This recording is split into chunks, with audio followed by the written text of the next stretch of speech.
Somewhere on a floodplain 100,000 years ago, a girl crouches down to drink and notices that she is bleeding. She hasn't fallen and nothing has bitten her, and nothing in her short life has prepared her for the fact that her own body has just started doing something on a schedule nobody will ever explain to her. There is no one to ask, no word for it, no older woman with a spare anything folded away in a pouch.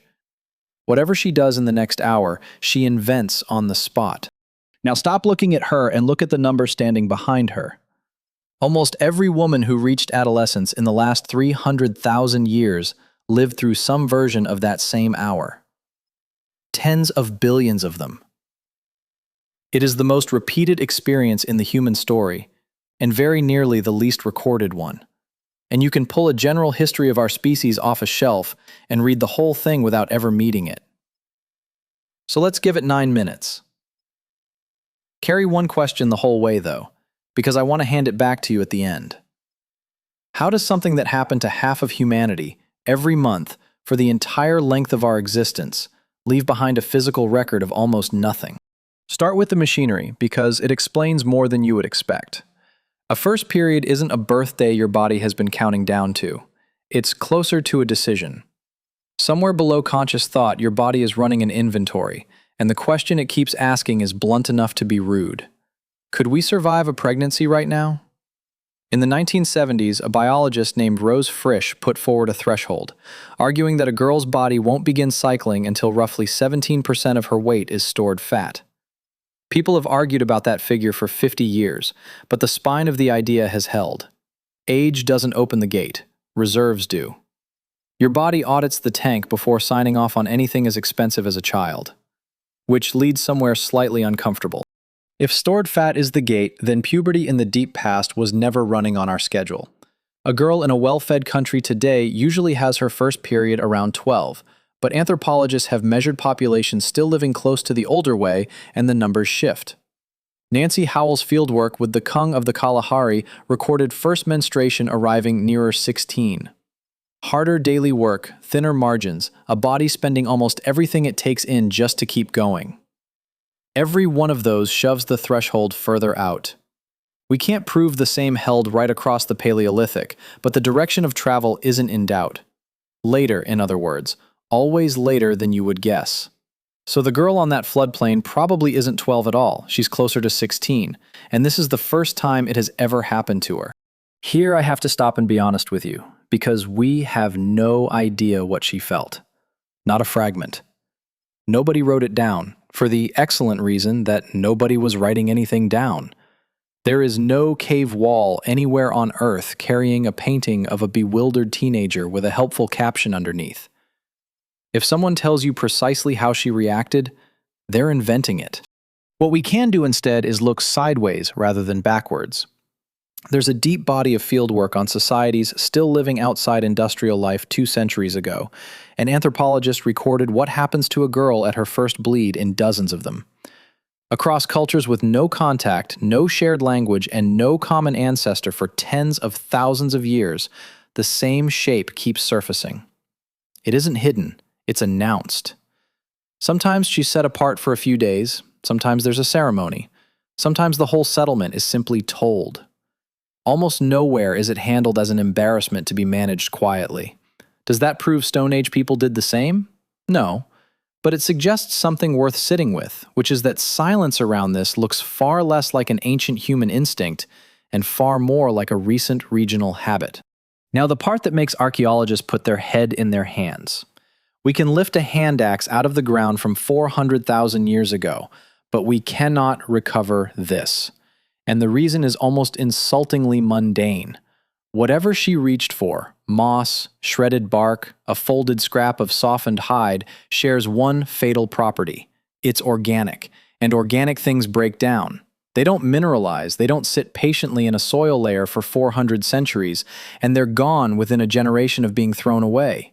So when a documentary states confidently which material Paleolithic women relied on, notice what isn't being shown to you. There is no artifact. There is no display case. What exists is inference, often good inference, assembled from what those environments held and what those people were demonstrably using for everything else. Moss packed into wounds, plant fiber twisted into cord, hide worked soft enough to wear against skin, all of it in daily circulation for a dozen other jobs. Assuming it served here too is a short and sane leap. Sane is not the same as demonstrated, and any historian worth your time will draw that line out loud. Then somebody invents writing, and the dark suddenly acquires edges. The oldest surviving document on women's medicine is Egyptian.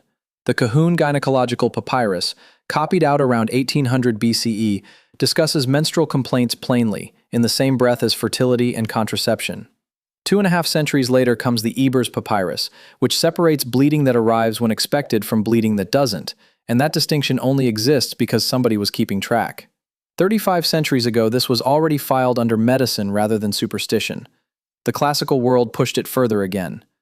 Soranus of Ephesus, practicing in Rome in the 2nd century, wrote 4 volumes on it and gave them the least dramatic title imaginable: Gynecology. Cycles, anatomy, contraception, childbirth, complications, worked through in order. At one point, he tells physicians to let a patient rest when her period is severe, which is advice you could print on a packet insert today without changing a word. So, real texts, real detail, thousands of years of it, and still almost no objects. Same culprit as before. Linen rots, wool rots, and a papyrus can mention a material long after the material itself is gone. Ancient writers do occasionally refer to absorbent things, and historians handle those lines gently, because one sentence is not an excavation. Then, for something like 1700 years, the trail goes quiet again. And this time, it isn't because nobody could write, it's because the people holding the pens did not think this was worth their ink. Between Soranus and the Victorians, women across Europe used what every household already had, which was cloth. Torn strips of old linen, worn shifts cut down, scraps of wool, whatever had reached the end of its useful life as clothing. They were washed, dried somewhere out of sight, and used again until they fell apart. The phrase on the rag is not a figure of speech somebody invented later. That was the actual object. And because a rag is worth nothing, nobody inventoried it, nobody drew it, and nobody thought to keep one. It appears in household accounts as a blank, in medical writing as an assumption, and in the archaeological record as nothing whatsoever. 17 centuries of continuous, universal, completely undocumented practice, hiding inside the word laundry. Which brings me to the last thing, and it should genuinely bend your sense of time.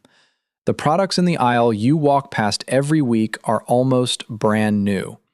The first commercially manufactured pad even had a brand name, Lister's Towels. It went on sale around 1896 and failed completely. Not because it didn't work, because no respectable woman in 1896 could be advertised to about it, and none could stand at a counter and ask for it out loud. What finally broke the deadlock was a war.